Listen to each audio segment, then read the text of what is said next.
नाहीतरी अबोला व्यर्थ गलबला करू नका. नको नको मान नको अभिमान सोडी मी तू पण तोची सुखी. सुखी जेणे व्हावे जग निववावे अज्ञानी लावावे सन्मार्गासी. मार्ग जया कळे भावभक्ती बळे जगाची मिळे न दिसती. दिसती जनी बनी प्रत्यक्ष लोचनी एका जनार्दनी ओळखिले.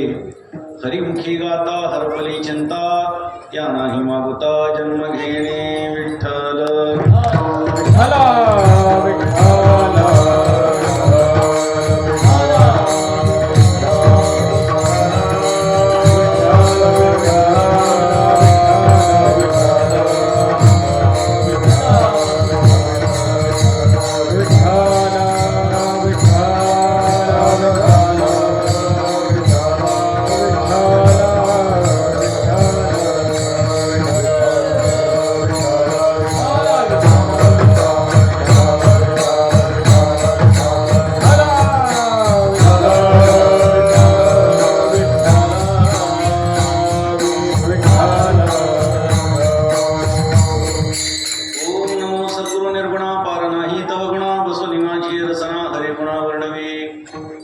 विशाळ पावन वदवी तू कृपा करून मी मूढमती देन म्हणून निकीव भाकितसे. तुमचा प्रसाद झाली अपूर्ण हरिगुण वर्णिन मी जाण.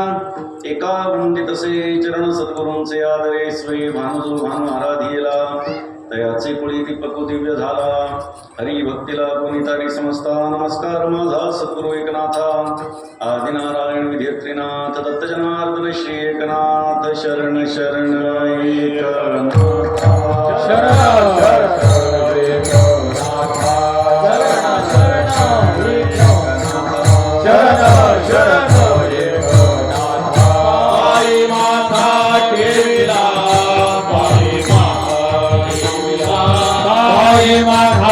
ठेविला पाये माथा ठेविला पाये माथा ठेविला पाये माथा.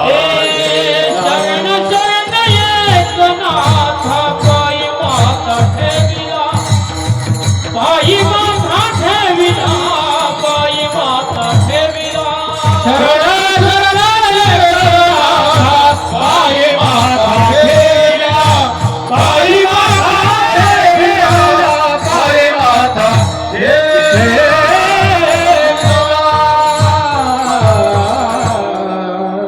शांतीब्रह्म श्रीमंत शेखनाथ महाराजांच्या हरिपाठ प्रकरणातला दुसऱ्या क्रमांकाचा अभंग दुसऱ्या दिवशीच्या सेवेसाठी निवडला आहे. आपल्या आव्हाणे गावामध्ये अखंड हरिनाम सप्ताहाचं 36वं वर्ष आपण साजरं करत आहोत. आणि हे वर्ष साजरं करत असताना अत्यंत उत्साहामध्ये आपल्या सर्वांचं योगदान या कार्यक्रमाच्या साठी लाभत आहे.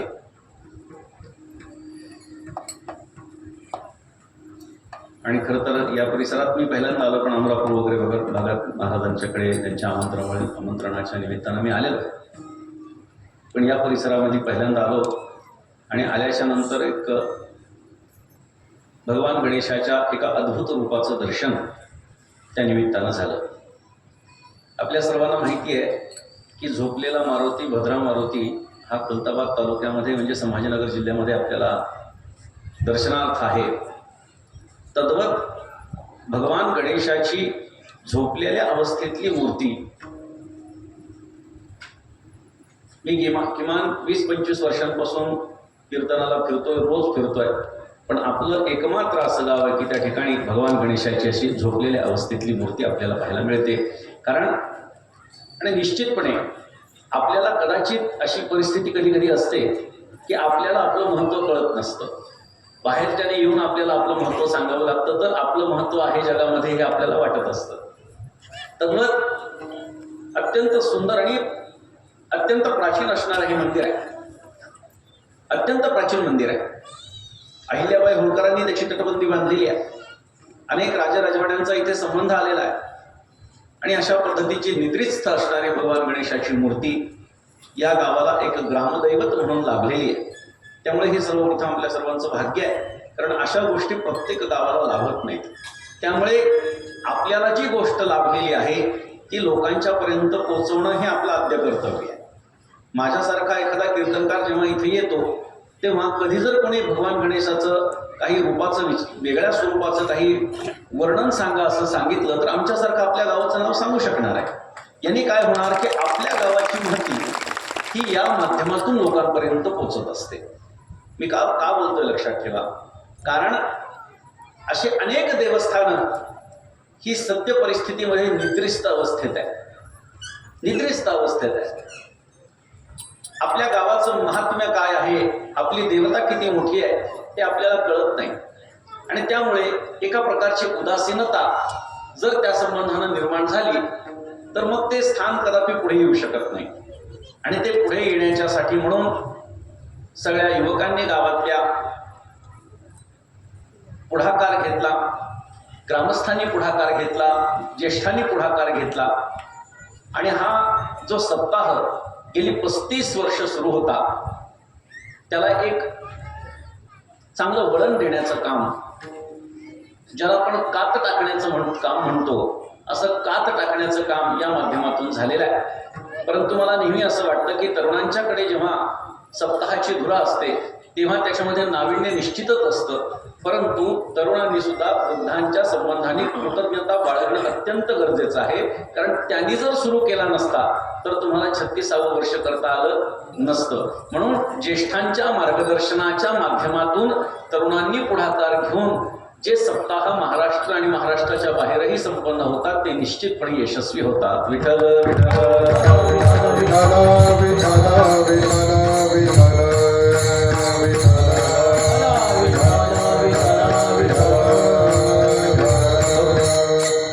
आणि म्हणून खूप छान या कार्यक्रमाचं आयोजन केलेलं आहे. 36वं वर्ष शोभावं अशा पद्धतीची भव्यता या कार्यक्रमाला निश्चितच प्राप्त झालेली आहे.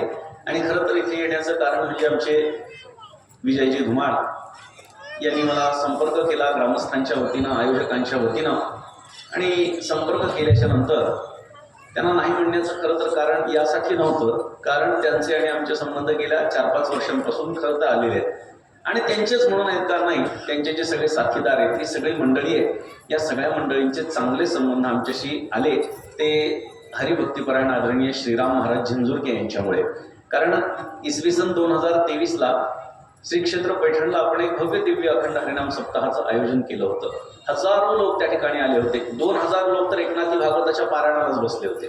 2000 लोक पारायणाला बसले आणि हजारोच्या संख्येनं त्या ठिकाणी श्रोतेगण त्या ठिकाणी उपस्थित होते. आणि पैठणमधली सर्वात मोठी मिरवणूक हत्तीवरून एकनाथी भागवताची त्या 2023च्या कार्यक्रमामध्ये संपन्न झाली होती.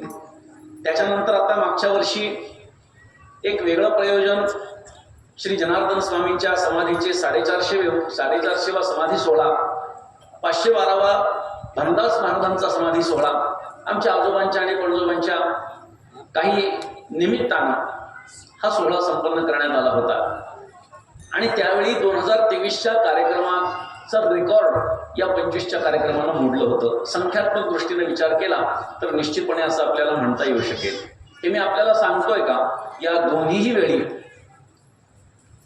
धुमाळ आणि त्यांच्या पूर्ण या टीमनी अत्यंत सुग्रास असा स्वयंपाक करून हजारो लोकांची मनं जिंकली. आणि तुम्हाला खोटं वाटेल पण या परिसरामध्ये यांना जेवढं ओळखत नसतील तेवढे आज महाराष्ट्रात त्यांना ओळखतात, कारण इतक्या सुंदर पद्धतीचा स्वयंपाक या पूर्ण मंडळींनी दिला. आम्हाला आमची शिष्य परिवार मंडळी जेव्हा स्वयंपाकाच्या संबंधाने त्यांच्या आजूबाजूला असायची तर ते कौतुक करून सांगायचे की म्हणायचे वाया जाऊ देत नाही तो अन्न. म्हणले ते बाकीचे आचारी काय करतात, बनवा बनवा बनवा, नाहीतर आखडता तरी हात घेतात, पण कमी पडलं तर बनवण्याच्यासाठी बिलकुल कंटाळा करत नाहीत, जास्त होऊन वाया जाईल असंही काही करत नाहीत. अशामुळे आम्हाला अनेक जणांनी या संबंधाने विचारणा केली की आणले कुठून म्हणले तुम्ही. हा, पण काही गोष्ट कशा असतात सगळ्यांना सांगायच्या नसतात. काही गोष्टी सगळ्यांना सांगून मोकळं व्हायचं असतं. परंतु आम्हाला जिथे वाटेल तिथे आम्ही निश्चितपणे त्यांना सांगतो, त्यात काही वादच नाही. परंतु अत्यंत सुंदर पद्धतीनं हा स्वयंपाक आणि स्वयंपाकाचा प्रसाद हा या सगळ्यांच्या हातानं प्राप्त झाला आणि त्यामुळे एक ऋणानुबंध निर्माण झाले. त्यामुळे त्यांनी जेव्हा सांगितलं की असाच आमचा उत्सव आहे की कोणत्याही पद्धतीचं, खरं तर फार ऐनवेळी हा विषय झालेला आहे. इतक्या ऐनवेळी कीर्तन कुठेही दिल्या जात नाहीत. आपण राम महाराजांना विचारा, कुठलेही ऐनवेळी इतके कीर्तन दिले जात नाहीत. परंतु आपण फोन केल्या केल्या मी निश्चितपणे सांगितलं की मी नक्की येईन आणि मी पुन्हा येईन असं म्हणण्यासारखं आपण सगळं वातावरण तयार केलेलं आहे. आणि त्यामुळे हे काय आमंत्रण लावून घेतलं असं समजू नका. कारण अशी काही सवय आम्हाला नाही.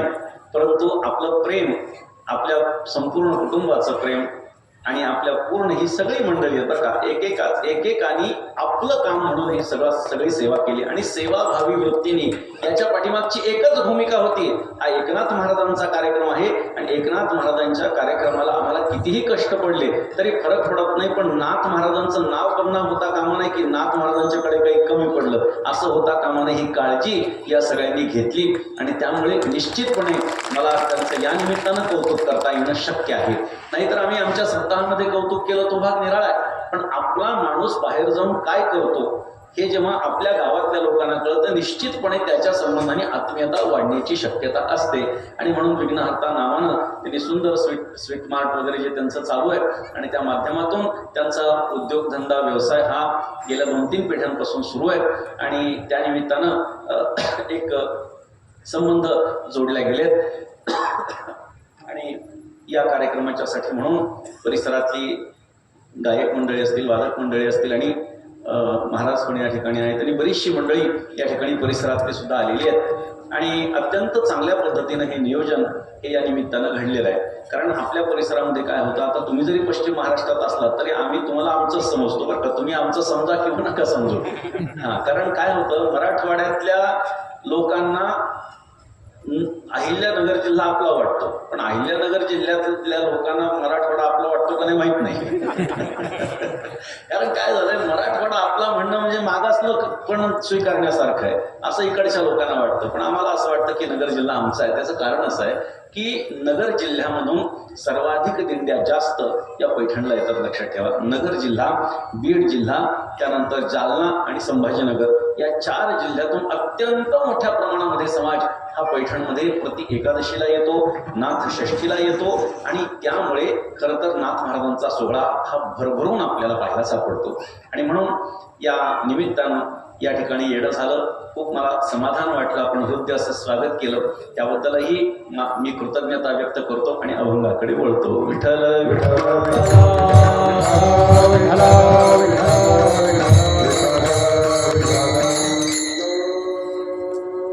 भगवंतानं आपल्याला देह दिला आणि या देहाच्या माध्यमातून आपल्याला काय करायचंय याचं नियोजन सुद्धा लावून दिलेलं आहे. देवी दिला देह भजना गोमटा, भजनाच्या साठी भगवंतानं हा देह आपल्याला दिलेला आहे.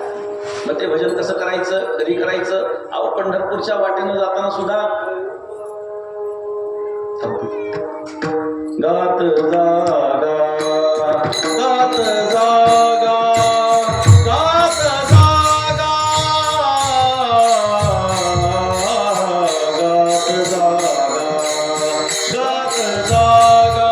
गात जागा गात जागा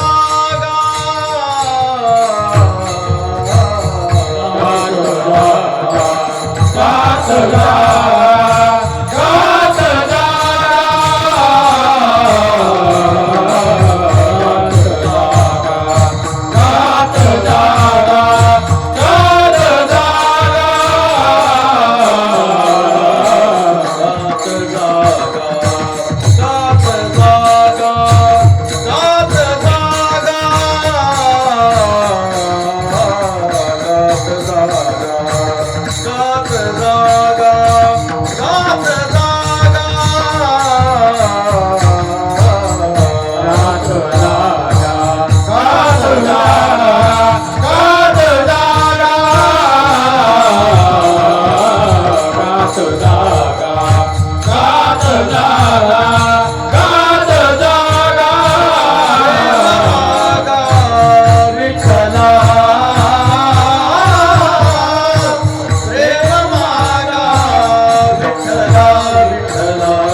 जेव्हा जेव्हा शक्य असेल तेव्हा तेव्हा भगवंताचं नामस्मरण गात जायचं, याच्यासाठी आम्हाला भगवंतानं देह दिलेला आहे. मात्र हे सगळं सांगून देखील प्रत्येक इंद्रियांचा वापर भगवंताच्यासाठी करा असं सांगितलेलं असून सुद्धा दिली इंद्रिय हात पाय कान डोळे मुख बोलाय वचन जेणी तू जोडसी नारायण नासी शिवपण भवरोग, ही भूमिका असताना देखील आमच्या मुखातून भगवंताचं नामस्मरण निघत नाही. ही भूमिका, ही तुमच्या आमच्या सर्वांची भूमिका संत महात्म्यांना थोडीशी खटकणारी आहे. कारण ज्या इंद्रियांचा वापर त्या कारणासाठी जर झाला नाही तर परिणाम काय होतो याचा अनुभव देखील संतांनी घेतल्याचं आपण पाहिलेलं आहे. सामान्य लोकांची भूमिका, त्यांच्या जीवनामध्ये झालेली अवस्था ही संतांनी पाहिलेली आहे. एकनाथ महाराज पंढरपूरला गेले. पंढरपूरला गेल्याच्या नंतर मंदिरात जात असताना आंधळी पांगळी मुकी बहिरी माणसं नाथ महाराजांना दिसली. कोणाला हात नाही, कोणाला पाय नाही, कोणाला डोळे नाहीत, कोणाला ऐकू येत नाही, कोणाला बोलता येत नाही. एकनाथ महाराजांना प्रश्न पडला की हा परमात्मा जर स्वतःला उदारांचा राणा म्हणून घेतो, दानशूर दाता म्हणून घेतो, तर त्याच्या दरबारामध्ये अशी माणसं, कोणाला हात नाही, पाय नाही, डोळे नाही, कान नाही, देवाला याचा जाब विचारू असा प्रश्न एकनाथ महाराजांच्या मनात असा विचार निर्माण झाला आणि देवाच्या समोर जाऊन उभे राहिले. पांडुरंगाला सांगितलं, म्हणले देवा, तू जर स्वतःला वेगवेगळ्या उपाध्या लावून घेतोस, तू दिनांचा कैवारी आहे अशा पद्धतीनं संत महात्म्यांनी तुझं वर्णन केलंय, पण मला ती काही गोष्ट पटेना. भगवंताने विचारलं, असं का वाटतंय तुम्हाला? नाथ महाराजांनी सांगितलं, अरे तू जर एवढा उदार असला असता तर ह्या बाहेर बसलेल्या माणसांना किती अवयव दिली असती जी त्यांच्याकडे नाहीत. किंबहुना त्यांना या अवयवांच्या सहित जन्माला घातलं असतं. काय अवस्था केली त्यांची? भगवंतानं नाथ महाराजांना सांगितलं, महाराज, जी त्यांची अवस्था आहे ना ती बरोबर आहे. पण नाथ महाराज काही ऐकायला तयार नाही. पहिल्यांदा पंढरपूरला गेले होते, ऐकायला तयार नाही. भगवंतानं सांगितलं, एक काम करा, मी विटेवरून खाली उतरतो, तुम्ही जरा विटेवरून उभा राहा. देव खाली उतरले आणि नाथ महाराज विटेवरती उभे राहिले, कमरेवरती हात ठेवले. आता ज्या ज्या लोकांकडे त्यांनी येताना पाहिलं होतं त्या त्या लोकांकडे पुन्हा त्यांची नजर गेली आणि एकेकाकडे पाहत असताना एकेकाचा पूर्वजन्म दिसू लागला. ज्याचे पाय तुटले होते त्या पांगळ्याकडे बघितल्याच्या नंतर त्याचा पूर्वजन्म दिसला. या पायांचा वापर ज्यासाठी भगवंतानं करायला सांगितलाय त्यासाठी केला नव्हता. चरण धर्मपंथी चालावे, चरणानं काय करायचं? धर्मपंथाचं चलन करायचं, त्याच्या मार्गावरती चालायचं. परंतु या पायानं कधीही चांगल्या ठिकाणी जाण्याचा प्रयास केला नाही. या पायांचा वापर कायम चुकीच्या ठिकाणी जाण्यासाठी केला, म्हणून त्याचा ही परिस्थिती त्याच्या जीवनात निर्माण झाली. या जन्मामध्ये ही परिस्थिती त्याची झाली, हे नाथ महाराजांच्या लक्षात आलं. हात तुटलेल्या माणसाकडे लक्ष गेलं, त्याचा पूर्वजन्म दिसू लागला. दानधर्म करण्यासाठी परमात्म्यानं हातांची योजना केली. मागच्या जन्मामध्ये त्यांनी दानधर्म केले नाही त्या हाताने. या हातांचा वापर भगवंताची पूजा करण्यासाठी व्हावा असं असताना हातांचा वापर देवपूजा करण्यासाठी केला नाही. या हातांचा वापर कीर्तनामध्ये विठ्ठल विठ्ठल टाळी वाजवा म्हणत असताना तशा पद्धतीनं त्याचा वापर केला नाही आणि म्हणून पुढचा जन्म त्यांना हात तुटलेला मिळाला. विठ्ठल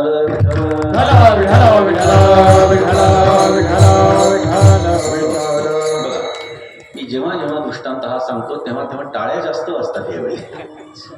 काय कारण आहे? पुढच्या जन्माची काळजी आहे प्रत्येकाला. त्यांना वाटतं नको पुढचा जन्म तसा नको म्हणून लगेच टाळी वाजवतात. पण हे फक्त कीर्तनापुरतं तरी लक्षात ठेवा म्हणजे झालं. आंधळ्याकडे लक्ष गेलं, त्याचा पूर्वजन्म दिसला. भगवंताचा मुख बघण्याच्यासाठी भगवंतानं आपल्याला डोळे दिलेले आहेत. डोळे तुम्ही घ्या रे सुख, विठोबाचे मुख, विठोबाचं मुख बघण्याकरता भगवंतानं डोळे दिलेले आहेत. पण या डोळ्यांचा वापर चांगल्या गोष्टी बघण्यासाठी केला नाही, म्हणून पुढच्या जन्मामध्ये ही अवयवहीनता त्यांना प्राप्त झाली. बहिऱ्याकडे लक्ष गेलं, त्याचा पूर्वजन्म दिसू लागला. बहिरा झालो या जगी, नाही ऐकिले हरिकीर्तन, नाही केले पुराण श्रवण, नाही वेदशास्त्र पठण, गर्भी बहिरा झालो त्या गुणी. नाही संत कीर्ती श्रवणी आली, नाही साधू सेवा घडी येली, पितृवचनासी पाठ दिली, तीर्थे व्रते असोनी त्या गेली. माता माऊली पाचारिता, शब्द नाही दिला मागुता, बहिरा झालो नरदेही येता, एका जनार्दनी स्मरेनाता. या कानांचा वापर त्यानं कधीही चांगल्या गोष्टी ऐकण्यासाठी केला नाही. त्यामुळे त्याची ही परिस्थिती झाली. एकनाथ महाराजांच्या लक्षात आलं, मुख्याकडे लक्ष गेलं. मागच्या जन्मामध्ये त्यांनी कधीही या मुखाचा वापर भगवंताच्या नामस्मरणासाठी केला नाही. मुखा झालो वाचा गेली, होतो पंडित महाज्ञानी, दशग्रंथ षडशास्त्र पुराणी, चारी वेद मुखोद्गतवाणी, गर्वामध्ये झाली सर्व हानी. जिव्हा लाचावली भोजना, दुग्ध घृत शर्करा, पक्वांना निंदिले उपांना, तेणे पातलो मुखबंधना. साधू संतांची निंदा केली, हरिभक्तांची स्तुती नाही केली, तेणे वाचा पंगू झाली, एका जनार्दनी कृपा लादली. या मुखाचा वापर त्यांना कधीही भगवंताचं नामस्मरण करण्यासाठी केला नाही, संतांचं वर्णन करण्यासाठी केला नाही. आणि म्हणून त्याची ही अवस्था झाली. हे एकनाथ महाराजांच्या लक्षात आलं आणि विटेवरून खाली उतरले. सांगितलं, देवा उभा राहा विटेवर. देव विटेवरती उभे राहिले. साष्टांग दंडवत घातलं नाथ महाराजांनी. म्हणले, काय झालं नाथ महाराज? म्हणले, देवा तू खरोखरच उदाहरणचं राहणं आहेस रे.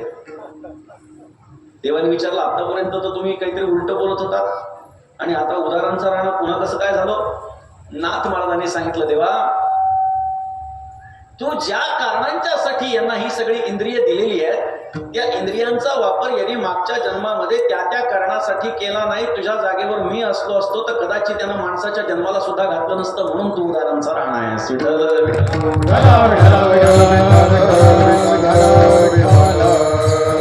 त्यामुळे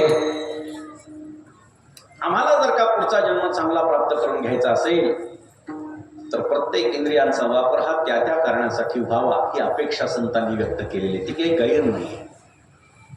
देवाचं नाव घेतल्यानंतर संतांना काही लाभ नाहीये. लाभ झाला तर तुम्हाला मलाच प्राप्त होणार आहे. काय प्राप्त होणार आहे? राम म्हणता वाट चाली, यज्ञ पाऊला. पैठणला जात असताना, पंढरपूरला जात असताना भगवंताचं नामस्मरण करत करत, संतांचं नामस्मरण करत करत जर का आपण पाऊल टाकू लागलो तर एका एका पाऊलाला एका एका यज्ञाचं पुण्य आम्हाला प्राप्त होतं. एवढा यज्ञाचा घाट घालण्याची गरज पडत नाही. सगळ्या गोष्टींपेक्षा सर्वात महत्वाची गोष्ट जर कोणती सांगितली आमच्या संत महात्म्यांनी तर ते नामाच्या संबंधाने सांगितलेली आहे. त्यांनी सांगितलंय, वर्णाश्रम धर्म असो, या सगळ्यांपेक्षा भगवंताचं नामस्मरण श्रेष्ठ आहे. अर्थात वर्णाश्रम धर्माचा अवहेर केलेला नाही. लक्षात घ्या, सत्य परिस्थितीमध्ये जे वारकरी संप्रदायिक आहेत त्यांना कल्पना आहे की आता सध्या काय चालू आहे सोशल मीडियामध्ये. काही यादी वगैरे जाहीर केलेली आहे. काय कारण आहे? कोणाला तरी परंपरेच्या लोकांना घुसखोर म्हणायचं अत्यंत चुकीची बाब आहे. प्रत्येकाने आपल्या परिक्षेत्रामध्ये कार्य निश्चित करावं. दुसऱ्यामध्ये कोण चांगलं आहे आणि कोण वाईट आहे हे सांगण्याचा कोणालाही इतरांना अधिकार नाही. बरं, आपण या लोकांचा असं काय अभ्यास केलाय की ज्यांच्यामधले दुर्गुण आपल्याला दिसले आणि आपण नावं जाहीर केली? परंपरेचं निर्वहन करणारी ही सगळी मंडळी आहेत. आणि त्यामुळे अशा पद्धतीनं कोणीही यावं आणि वारकरी संप्रदायाला टपली मारून जावं इतका साधा वारकरी संप्रदाय नाहीये. वारकरी संप्रदायाच्या संबंधानं वारकरी सांप्रदायिकांनी बोलावं चुकत असेल तर.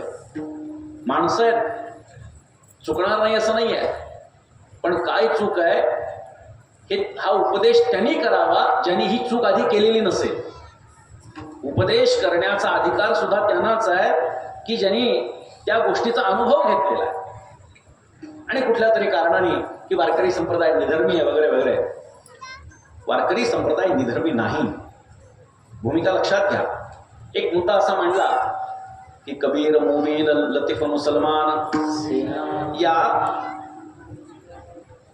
परधर्मीय संतांच्या संबंधाने तुमची काय भूमिका आहे? तर विषय असा झाला की वारकरी संप्रदाय हा व्यापक संप्रदाय आहे. हा अनेकांना आपल्या पोटात घेणारा संप्रदाय आहे.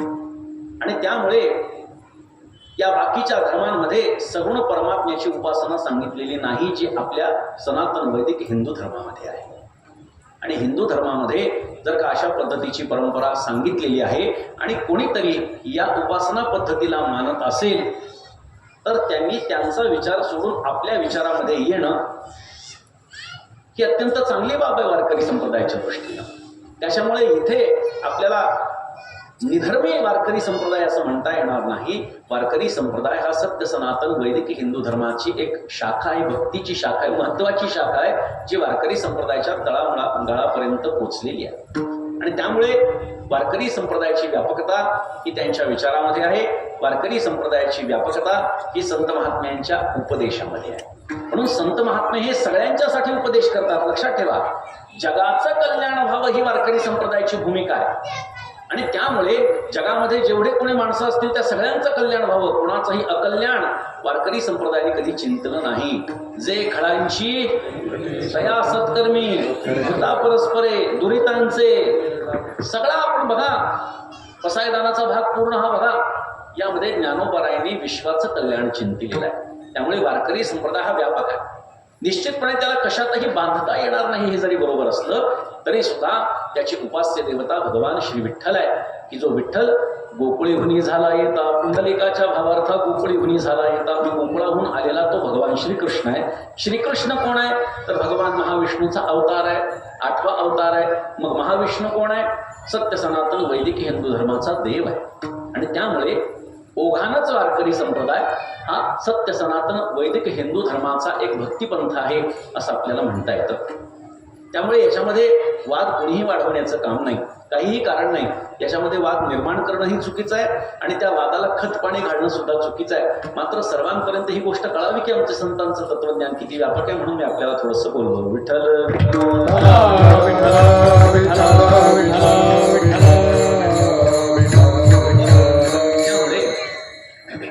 नाथ महाराजांसारखे संत समाजामध्ये जर का काही चुकीच्या गोष्टी त्यांना दिसत असतील तर निश्चितच त्याच्यावरती नाथ महाराज भाष्य करणार आहेत.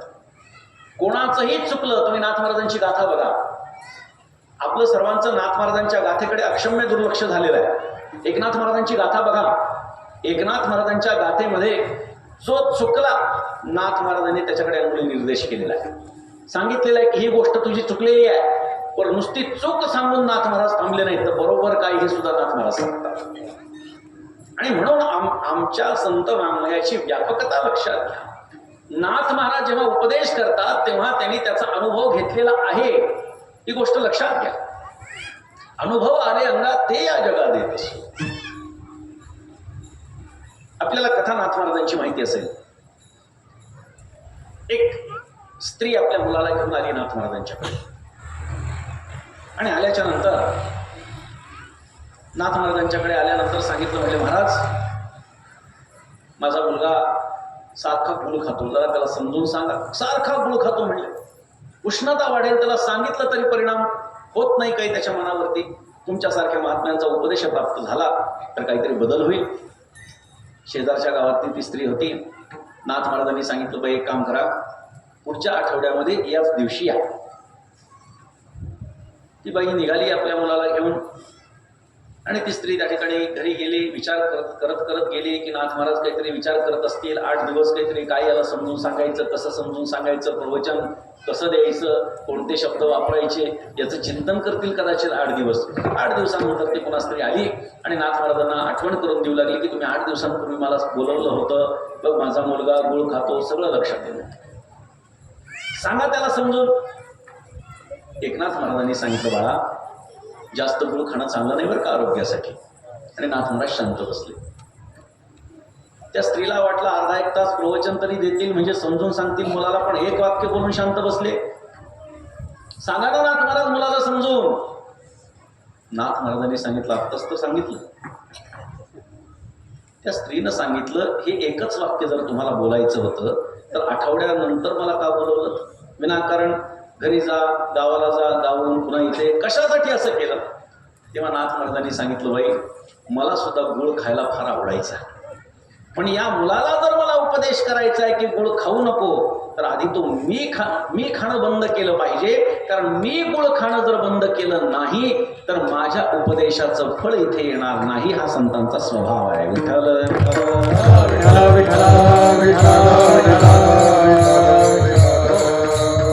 आणि त्यांच्या हृदयाची भूमिका काय आहे? उडते हे जन न देखवे डोळा येतो कळवळा म्हणून या.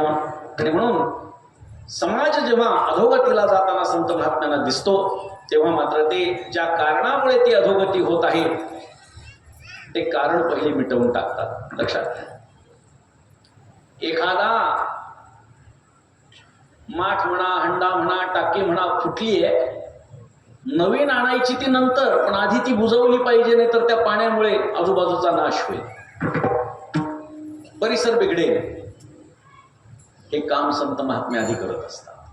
आणि म्हणून समाजामध्ये भगवंतानं जी भूमिका समाजाकडून अपेक्षित आहे असं सांगितलंय, ती भूमिका जेव्हा समाज वठवत नसतो तेव्हा संत महात्मे पुढे येऊन उपदेश करत असतात. ऐका, मी सुरुवातीलाच सांगितलं की सगळ्याच गोष्टी सगळ्यांना सांगायच्या नसतात. काही गोष्टी या कोणाला सांगायच्या आणि कोणाला सांगायच्या नाहीत. काही गोष्टी कोणालाच सांगायच्या नाहीत आणि काही गोष्टी काय आहेत सगळ्यांना सांगायच्या. कोणालाच सांगायचं नाही. वाईट वाग कोणाला सांगायचं, एखाद्याचा जीव घे कोणाला सांगायचंय, खोटं बोल कोणाला सांगायचंय, कोणालाही सांगायचं नाही. बरं, काही गोष्टी अशा असतात की त्या कोणाला सांगाव्यात आणि कोणाला सांगू नयेत. लग्न कर कोणाला सांगायचं, मरायला टेकलेल्या म्हाताऱ्याला, संन्याशाला, नपुंसकाला, जो स्वतःचं पोट पाणी सांभाळू शकत नाही त्याला नाही. जो तरुण आहे त्याला सांगावं लग्न कर. ब्रह्मचारी अवस्थेमध्ये असणाऱ्याला सांगणं शक्य आहे की लग्न कर. जो पुरुष आहे त्याला सांगावं लग्न कर. जो स्वतःसह कुटुंबाचं पालन पोषण करू शकतो त्याला सांगावं लग्न कर. म्हणजे काही गोष्टी अशा असतात की त्या कोणाला सांगाव्यात आणि कोणाला सांगू नयेत. मात्र काही गोष्टी अशा असतात की त्या सगळ्यांना सांगाव्यात. सगळ्यांना सांगता येण्यासारखा परमार्थ आहे. म्हणून संत महात्मे कंठारवाना सांगत असतात, परमात्म्याचं नामस्मरण करा. आणि जेव्हा समाजामध्ये ही भूमिका सांगून सुद्धा समाज स्वीकारत नाही तेव्हा मात्र कधी कधी शिव्या सुद्धा देतात. भक्ती विण पशु कशासी वाढला सटविने नेला कैसा नाही. नाथ महाराज तर याच्या शांतीब्रह्म एकनाथ महाराज यापेक्षा काय अजून खाली येऊन बोलू शकतात सांगा बरं मला. काय माये गेली होती भूतापाशी अरे नाही मुखासी अरे मोडा, याच्यापेक्षा काय अजून खाली बोलायचं. शांतीब्रह्म नाथ महाराज आहेत, पण कधी कधी हा सात्विक संताप आहे. संतांचा हा सात्विक संताप आहे की जो समाजासमोर प्रकट होत असतो. पण कधी कधी जेव्हा सांगूनही ऐकत नाहीत तेव्हा करा रे बापानो साधन हरीचे धनेकरणीचे करू नका, किंवा कर जोडून विनवितो तुम्ही वासुदेव वासुदेव म्हणा. अशा पद्धतीनं संत महात्मे समाज समोरचा कसा आहे, कोणत्या मानसिकतेचा आहे त्याचा विचार करून काय उपदेश करत असतात. नाथ महाराजांच्या समोर हा जो समाज आज बसलेला आहे तर तो समाज भगवंतानं दिलेल्या मुखाचा वापर करतोय, पण ज्या कारणासाठी करायला सांगितलाय त्या कारणाला सोडून दुसऱ्याच कारणासाठी या मुखाचा वापर करतोय. नाथ महाराजांनी याच्यावर आक्षेप घेतला आणि त्यांना उपदेश केला अभंगाच्या पहिल्या. हरी बोला नाही दरिया बोला, हरी बोला नाही दरिया बोला, हरी बोला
नाथ महाराजांनी सांगितलं एकतर देवाचं नाव घ्यायचं आहे नाहीतर शांत बसायचं. व्यर्थ गलबला करू नका. विनाकारण वायफळ बडबड करण्याचं काही कारण नाही. नाथ महाराज सांगतात एक प्रकारे हा दिलेला सज्जड दमच आहे. एकतर हरी बोलायचं नाही तर शांत बसायचं, बडबड करायची नाही, दमच आहे हा एक प्रकारे. पण कोणासाठी आहे हे बोलणं? सुद्धा कोणासाठी आहे? समाजाच्या कल्याणासाठीच आहे. तयाचे विसाट शब्द सुखे म्हणू येती वेद. संत महात्म्यांची वेड्यासारखी बडबड सुद्धा वेद तुल्य आहे असं ज्ञानोबा राय सांगतात. त्यामुळे अली मुखा वाटे अमृत वचने. संत महात्मे जे काही बोलतात ते अमृत वचन आहेत, लक्षात घ्या. आपल्या कल्याणाचंच बोलतात. ज्या अर्थी एकनाथ महाराज आपल्याला सांगतात की हरी बोला नाही तरी अबोला, त्याच्या पाठीमागे काहीतरी भूमिका असेल. दोनदा सांगतात देवाचं नाव घ्या, हरी बोला. कशासाठी? जेव्हा एखाद्या गोष्टीचं महत्व आपल्याला प्रतिपादित करायचं असतं तेव्हाच वारंवारता येत असते. शाळेमध्ये शिक्षक सुद्धा एकच गोष्ट दोनदा किंवा वारंवार का बोलतात? कारण त्यांना तो मुद्दा विद्यार्थ्यांना समजावून सांगायचा असतो, त्यांच्या गळी उतरवायचा असतो, म्हणून वारंवारता आहे. पक्क करायचं असेल तर वारंवारता नाही का. एखादा व्यवहार आपल्याला करायचा आहे, इतके रुपये बरं का. कशामुळे म्हणतो? कारण व्यवहार ठरवायचा आहे. म्हणजे वारंवारता कशामध्ये येते? ज्या ठिकाणी प्रकर्ष असतो त्या ठिकाणी द्विरुक्ती असते किंवा वारंवारता असते असं आपण म्हणू शकतो. हरी बोला नाहीतरी अबोला. म्हणजे नाथ महाराजांच्या समोर अशी माणसं आहेत हे आपल्याला सिद्ध होतं की जी भगवंताचं नामस्मरण सोडून इतर काही गोष्टी करतायत किंवा आपली वाचा आपली वाणी ज्या कारणासाठी लावावी अशी अपेक्षा भगवंतानं व्यक्त केली आहे, त्या कारणा व्यतिरिक्त काहीतरी वापर त्याचा होतोय. आम्हाला 4 प्रकारची वाणी दिलेली आहे: परा, पश्यंती, मध्यमा आणि वैखरी. संत महात्म्यांनी सांगितलंय किमान वैखरीनं नाम घ्या. परा म्हणजे बेंबीच्या देठापासून, म्हणजे ओरडायचं असं नाही.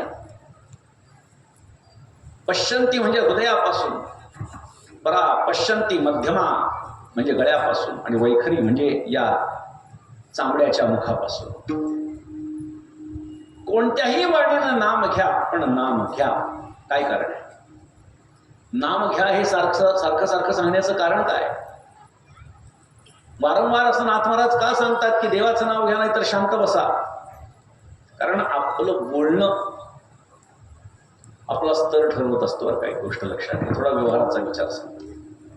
आपलं बोलणं जे असतं ना ते आपला स्तर ठरवत असतं. बऱ्याच लोकांची अशी सवय असते की असं म्हणतात की आपण कोणाला घाबरत नाही, जे ते बोलून मोकळं होतो. आपल्या आजूबाजूला असे लोक असतात, आपण कोणाला घाबरत नाही, जे बोलून मोकळं होतो. लक्षात घ्या, अशी माणसं आयुष्यात कधीही पुढे जात नसतात. थोडं व्यवहाराचं बोलतो बरं का. अशी माणसं आयुष्यात कधीही पुढे जात नसतात. आपल्या वाणीवरती मध आणि डोक्यावरती बर्फ ज्याचा आहे तो आयुष्यात कितीही पुढे जाऊ शकतो. पण आम्हाला लोकांशी गोड बोलायचं नाही. पण गोड बोलल्याशिवाय माणसं पुढे जात नाही. जी माणसं पुढे गेली ती गोड बोलतात, लक्षात ठेवा. बर, स्तर ठरवत असतं समाजामधला आपण कसं बोलतो याच्यावर. एक महात्मा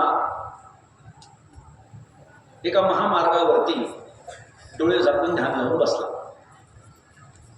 पूर्वीचा काळ, राजाची स्वारी त्या ठिकाणी येणार होती. हत्तीवरती बसून राजा, त्याच्या पुढे सगळे सैनिक वगैरे वगैरे सगळं. आता एखादा मंत्री आपल्याकडे येणार असला ते बाहेरच कमी करा, पहिल्यासारखंच ठेवा, काहीतरी बदल झाला.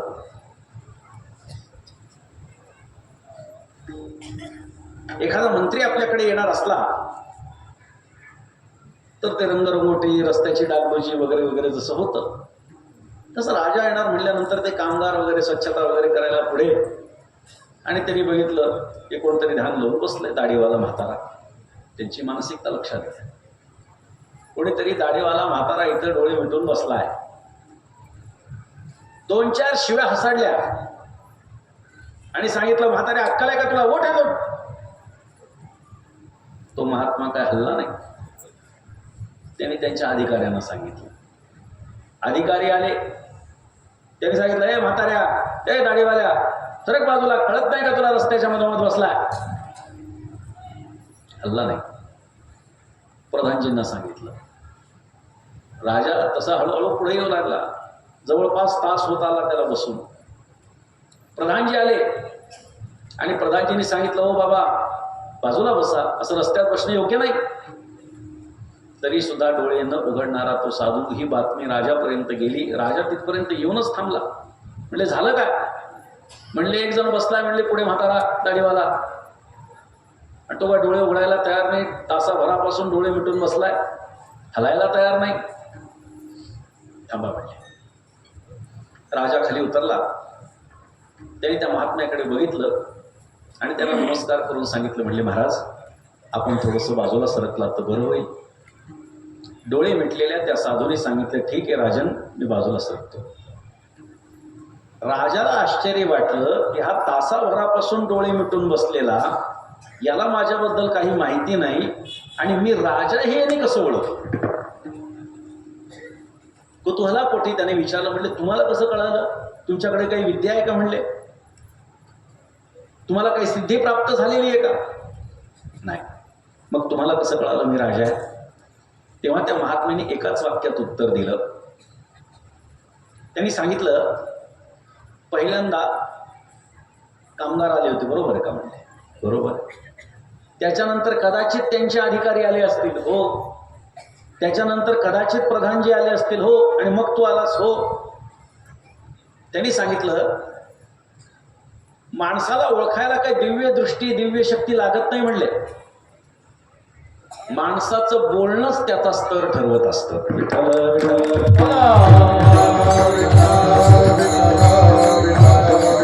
आधीच्या शिव्या घातल्यानंतरचा बरा बोलला, नंतरच्याने विनंती केली, पण तू श्रद्धापूर्वक विनंती केलीस आणि म्हणून तू राजा आहे हे माझ्या लक्षात आलं. लक्षात घे, मला सांगायचंय का, आपण कशा पद्धतीनं बोलतो याच्यावरती आपला स्तर समाज ठरवत असतो. आणि समाज आता हुशार झालाय, लक्षात ठेवा. तुम्ही कसंही बोलाल बरोबर लक्षात येतं. कीर्तनकारांच्या तर बरोबर लक्षात येतं. हॅलो म्हणलं की लक्षात येतं काय काम आहे यांचं. लगेच लक्षात येतं काय काम. कारण का, समाजामध्ये वावरल्यानंतर ह्या सगळ्या गोष्टी कळत असतात. ह्या काही पुस्तकातून शिकून येत नसतात. हे अनुभवाचे बोल आहेत. आपला स्तर समाजामध्ये जर का उंचवायचा असेल तर आपली वाणी चांगली असली पाहिजे. आणि म्हणून नाथ महाराज म्हणतात, हरी बोला नाहीतरी बोला, भगवंताचं नाम घ्या नाहीतर शांत बसा. वायफळ बडबड करण्यामध्ये काहीही अर्थ नाही. पूर्वीच्या काळामध्ये ऋषी मुनींनी दिलेला शापही खरा ठरायचा आणि आशीर्वादही खरा ठरायचा. एखाद्याला जर सांगितलं अष्टपुत्र सौभाग्यवती भव, होणारच. ज्ञानोबारायांचं उदाहरण आहे. वडिलांनी संन्यास घेतल्यानंतर पुन्हा गुरुच्या आज्ञेनं संसारामध्ये जेव्हा आले, त्याच्या आधी ज्ञानोबारायांच्या मातोश्रींना आशीर्वाद दिला एका साधूनी की पुत्रवती भव. रडू लागल्या. रडायला काय झालं? त्यांनी सांगितलं, माझ्या पतीनं संन्यास घेतला आणि आता मी पुत्रवती कशी होऊ शकेल? काय घडलं आपल्या सर्वांना माहिती आहे. निवृत्तीनाथादी 4 भावंडांचा जन्म झाला. साधूंचं बोलणं हे सत्यामध्ये भगवंताला उतरवावं लागतं. त्यांचं ते तपोबल आहे की त्यांनी दिलेलं वरदानही सत्य ठरतं आणि त्यांनी दिलेला शापही सत्य ठरतो. पुराण इतिहासामध्ये जर आपण बघितलं तर आपल्याला अशी अनेक उदाहरणं पाहायला भेटतील की शाप दिलाय, नुकसान झालं, वरदान दिलाय, लाभ झाला. काल्याच्या कीर्तनामध्ये आपण यमलार्जुनाचं उदाहरण ऐकतो. कुबेराची 2 मुलं, सुग्रीव आणि मणिग्रीव, स्त्रियांच्या समवेत जलाशयामध्ये स्नान करत होते नग्न अवस्थेमध्ये. देवर्षी नारद तिकडनं आले. काही स्त्रिया ज्यांना शक्य आहे त्या पाण्यामध्ये बसल्या, काहींनी अंगावरती वस्त्र धारण केली, मात्र ही 2 जण तशीच उभी राहिली नग्न अवस्थेत नारदांच्या समोर. नारदांना क्रोध झाला आणि नारदांनी सांगितलं, वृक्षासारखे माझ्यासमोर उभे राहता, तुमच्यासमोर एक महात्मा आला आणि नग्न अवस्थेमध्ये उभे राहता, जा तुम्हाला शाप देतो की तुम्ही वृक्षाच्या योनीला जा. क्षमा मागितली, म्हणले माफ करा, उशाप द्या. तेव्हा सांगितलं जेव्हा भगवान श्रीकृष्णाचा अवतार होईल तेव्हा त्यांच्या माध्यमातून तुमचा उद्धार होईल, तोपर्यंत तुम्हाला वृक्ष योनीत थांबावं लागेल. नारदांनी दिलेला शाप आहे, लक्षात ठेवा. वृक्ष योनीला जावं लागलं. कुणाला? कुबेराच्या मुलांना. आत्ताचे नारद असले असते ते कुबेराला म्हटले असते काहीतरी ऍडजस्ट करू. ते नारद आहे, देवर्षी नारद आहेत. शाप दिलेला खरा ठरला, वरदान दिलेलंही खरं ठरलं. अशी कित्येक उदाहरणं आपण बघू शकतो. मी नेहमी एक उदाहरण देतो आणि लोकांना पटतं. भगवान श्रीकृष्णाचा मुलगा सांब आपल्या मित्रांच्या सह एकदा वनामध्ये गेला खेळायला. 18-20 वर्षाची मुलं. आता त्या द्वारकेमध्ये सगळेच यादव, सगळे जरी कृष्णाचे वंशज नसतील तरी त्यांच्या भावकीतले, त्यामुळे मुलं सुद्धा बाकीचे काय यादव. ही सगळी यादव कुमार वनामध्ये जेव्हा गेली तेव्हा काही ऋषीमुनी त्यांची आराधना उपासना अनुष्ठान करत बसली होते एका वृक्षाखाली. लांबून त्या मुलांनी बघितलं आणि म्हणले आपण जरा त्यांची थट्टा करू.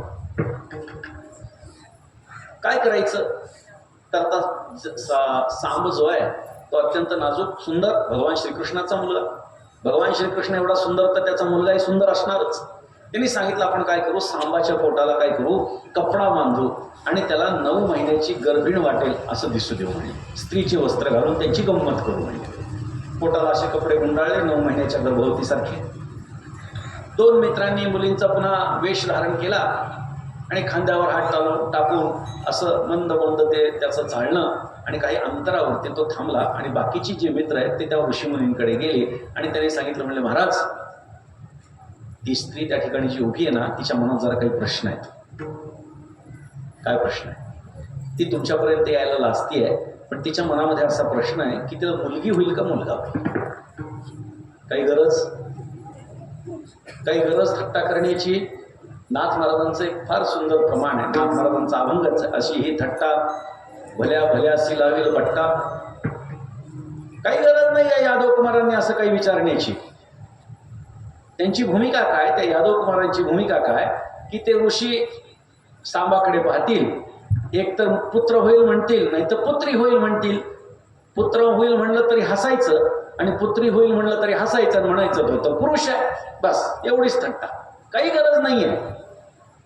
वाणीचा वापर गरजेपेक्षा जास्त केला तर नुकसान होतं. ऐका, यादव कुमार विचारू लागले महाराज ती लाजती आहे पण तिच्या मनातला असा प्रश्न आहे की तिला मुलगी होईल का मुलगा होईल, सांगता का?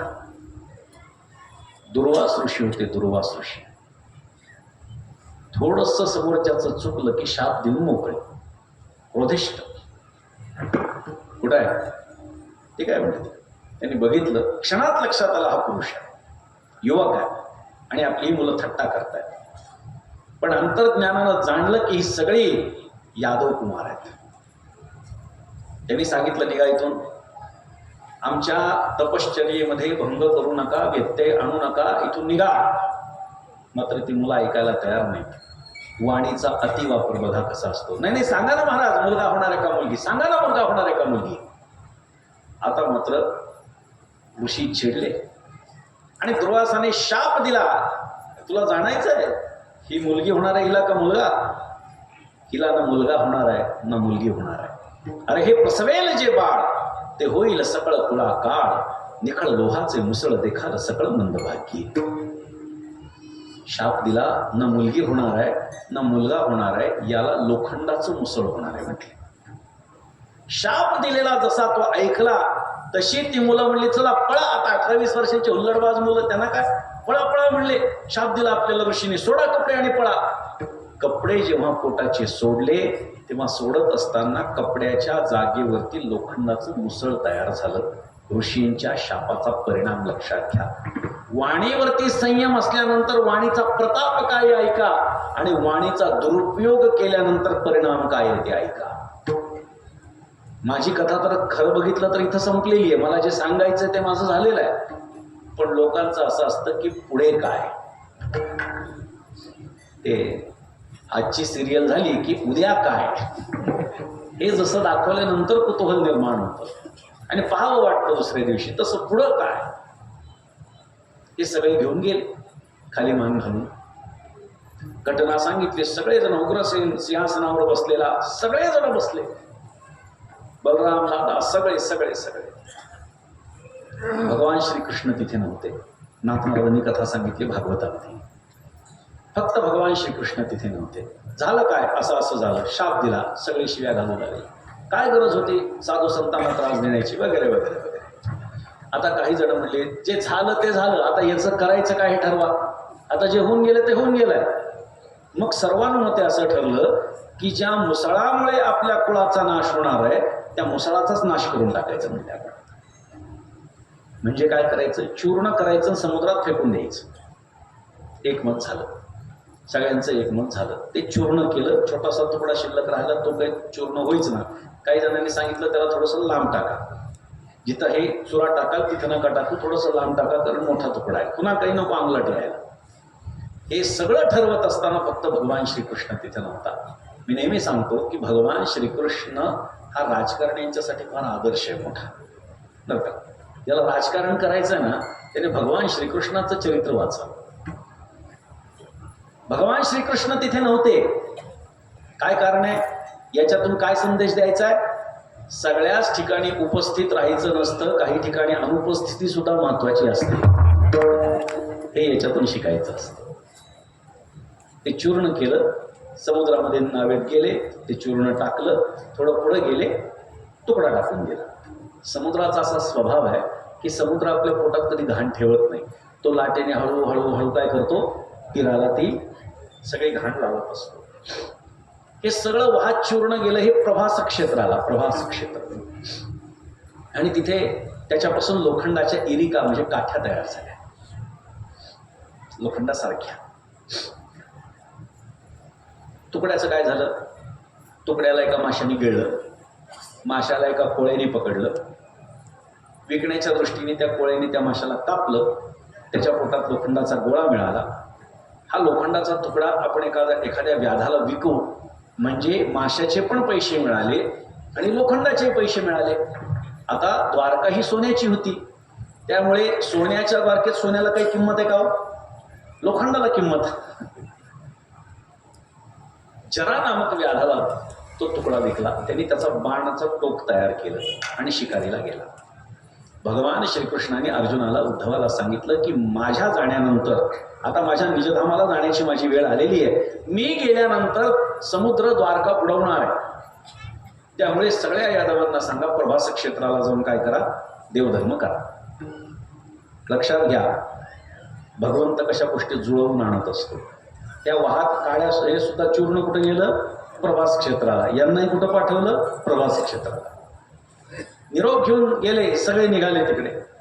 आणि उद्धवाला जो उपदेश केला, एकनाथी भागवत म्हणजे काय, भगवान श्रीकृष्णाने उद्धवाला केलेला उपदेश म्हणजे एकनाथी भागवत आहे. भगवान श्रीकृष्ण अश्वत्थाच्या वृक्षाखाली निवांत पायावर पाय टाकून बसले आणि त्या व्याधाला, जरा नामक व्याधाला असं वाटलं की हे हरिण आहे, म्हणून त्याने बाण मारला. तो घुसला भगवंताच्या पायाच्या अंगठ्यात. त्या सावजाला पकडण्यासाठी जेव्हा तो पळाला आणि समोर येऊन पाहिलं तर आपला बाण लागला भगवान श्रीकृष्णाच्या चरणाला. घाबरला, भेदरला, रडू लागला, पाया पडू लागला, क्षमा याचना करू लागला. भगवंतानं सांगितलं काही काळजी करू नको, हे सगळं घडणारच आहे. काय कारण आहे देवा, ते तुला कळणार नाही. पूर्ण रूपामध्ये भगवंतानाच्या त्याला चतुर्भुज रूपामध्ये दर्शन देऊन त्याला स्वर्गात पाठवून दिलं आणि भगवान निजधामाला गेले. इकडे हे सगळे यादव भगवंतानं सांगितल्याप्रमाणे देवधर्म करू लागले. देवधर्म झाला, जेवण झालं आणि जेवण झाल्याच्या नंतर मैरेयक नावाची मदिरा पिली, दारू. आणि ती मदिरा पिल्याच्या नंतर गप्पा सुरू झाल्या. बघा, पुन्हा सांगतो, गरजेपेक्षा जास्त बोलणं किती घातक असतं. गप्पा सुरू झाल्या. गप्पाचं रूपांतर वादात झालं. काहीतरी कोणीतरी विषय उकरून काढला असेल, तुम्हाला असं बोलला तसं बोलला, एकाने कानफडात मारली, तू माझ्या भावाला का म्हणलं म्हणून याने त्याला मारलं. या भांडणाचं रूपांतर हाणामारीत, हाणामारीचं रूपांतर लढाईत आणि लढाईचं रूपांतर युद्धात झालं. प्रत्येक जण आपल्याकडे असणाऱ्या सगळ्या हत्यारांनी समोरच्याला मारण्याचा प्रयत्न केला. सगळ्यांची हत्यार तुटलेल्या हत्यारानं सुद्धा मारण्याचा प्रयत्न केला. बऱ्याच जणांना मारलं, पण आता मारल्यानंतर ते अति तुटलेले हत्यार आता काही कामाचे नाहीत त्यांच्या लक्षात आलं, तरी काही जण शिल्लक राहिलेत. इकडं तिकडं बघितले, इरिका दिसल्या. शस्त्र संपले होते, लक्षात ठेवा. यादव वाचले असते, कारण हत्यारच नाही तर मारायचं कसं, वाचले असते. पण भगवंताची योजना आहे. त्या इरिका दिसल्यामुळे याने आपण याला समोरच्याला मारू. एकाने उपसलं की सगळेजण एकमेकांना मारून सगळे यादव संपले. किती यादव? 56 कोटी यादव इथे संपले प्रभास क्षेत्राला. कशामुळे घडलं? वाणीचा दुष्परिणाम. नको ते बोलल्या गेलं. वाणीचा जिथे वापर करायचा म्हणून तिथे करायचा असतो, जास्त माणसाने बोलायचं नसतं. 2 ठिकाणाचं उदाहरण बघा. त्या युवकांनी जर का त्या ऋषीमुनींना काही बोललं नसता तर शापच निर्माण झाला नसता, प्राप्तच झाला नसता. आणि याच्यावरही यांनी दारू पिऊन वाद घातला नसता, म्हणजे विनाकारणची बडबड केली नसती, तरी सुद्धा हे सगळे यादव वाचले असते. परंतु जास्त बोलण्याचा परिणाम नुकसान आहे, म्हणून नाथ महाराज स्पष्टपणे सांगतात, हरी बोला नाही तरी ये बोला, व्यर्थ गलबला करू नका, नको नको मान, नको अभिमान, सोडी मी तू पण तोची सुखी. मान नको, अभिमान नको. मान आणि अभिमानाचा संबंध लक्षात घ्या. मानाची परिसीमा म्हणजे अभिमान आहे आणि अभिमानाची प्रारंभिक अवस्था म्हणजे मान आहे. म्हणून मानही नको म्हणजे अभिमान निर्माण होण्याचा प्रश्नच नाही. एखाद्याला अभिमान कशामुळे होतो? एखादा मोठा कलाकार असतो, त्याला लोक मान देतात, या या या गा, तुम्ही एवढे चांगले, अमुक तुमची कला एवढी चांगली. सगळीकडे जेव्हा त्याला मान प्राप्त होतो तेव्हा त्याला त्या मानाचा काय होतो? अभिमान होतो. त्याला असं वाटतं, अरे सगळेच जर मला एवढं चांगलं म्हणतात तर मी सगळ्यांपेक्षा श्रेष्ठ आहे, म्हणजे माझ्यासारखा दुसरा कोणी नाही. हा काय झाला? आता अभिमान निर्माण झाला. म्हणजे मानाची परिसीमा म्हणजे अभिमान आहे आणि अभिमानाची प्रारंभिक अवस्था म्हणजे मान आहे. म्हणून नको नको मान, नको अभिमान, सोडी मी तू पण तोची सुखी. मी तूपणाचा जो त्याग करतो जगामध्ये तो सुखी होतो. मी तू पण जाऊ दे दूरी, मी तू पण जाऊ दे दूरी,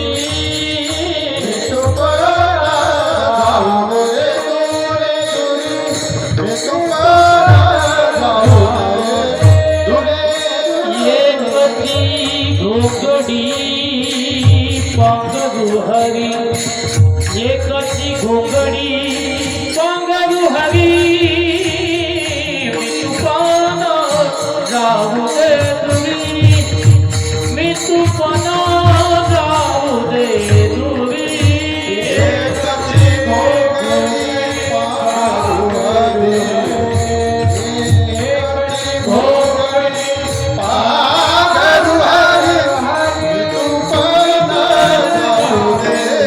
घोंगडी पांगरू हरी.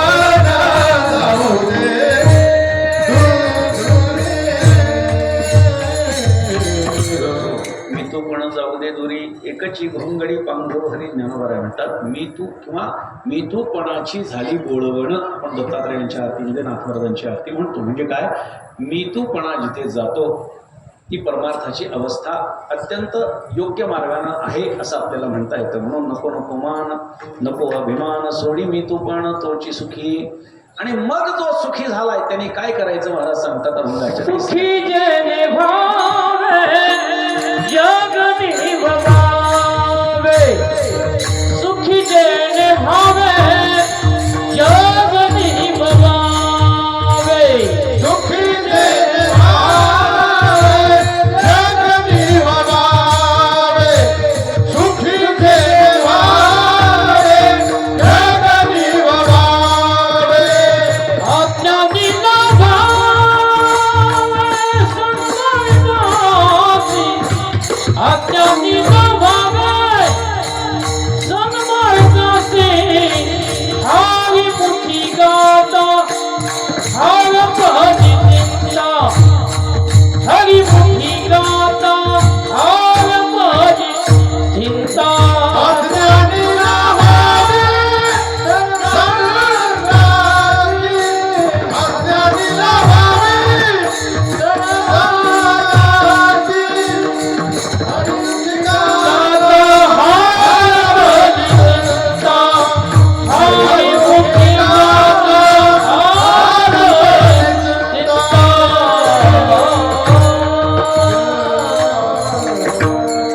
सुखी जेणे भावे जग निववावे.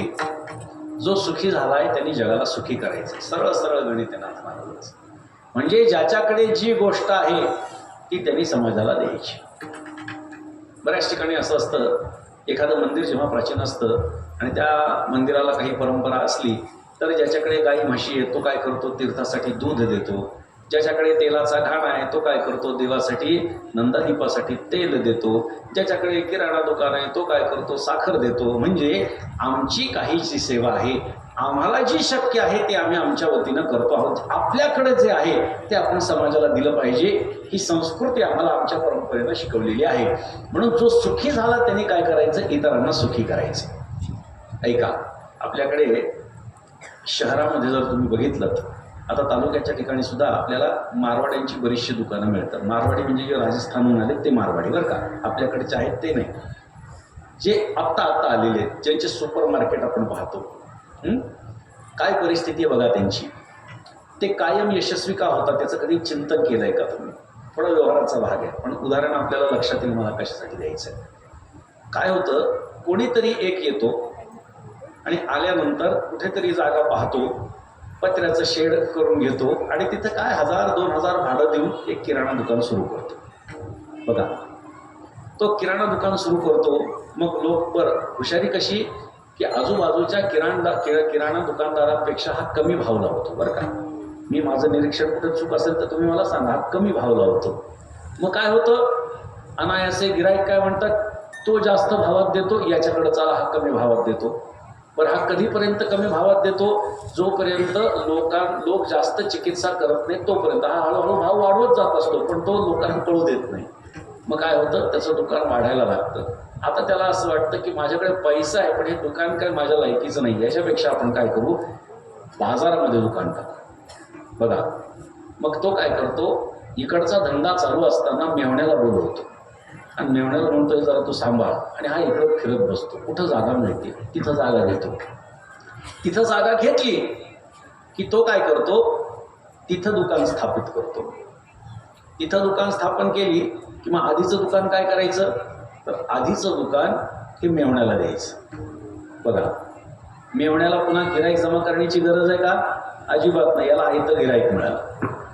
मग आता काय होतं, आता हा मेवणाही चांगला धंदा करायला लागतो, त्यालाही वाटतं हे दुकान आपल्यासाठी लहान आहे, मग तो त्याच्या मेवण्याला बोलवतो.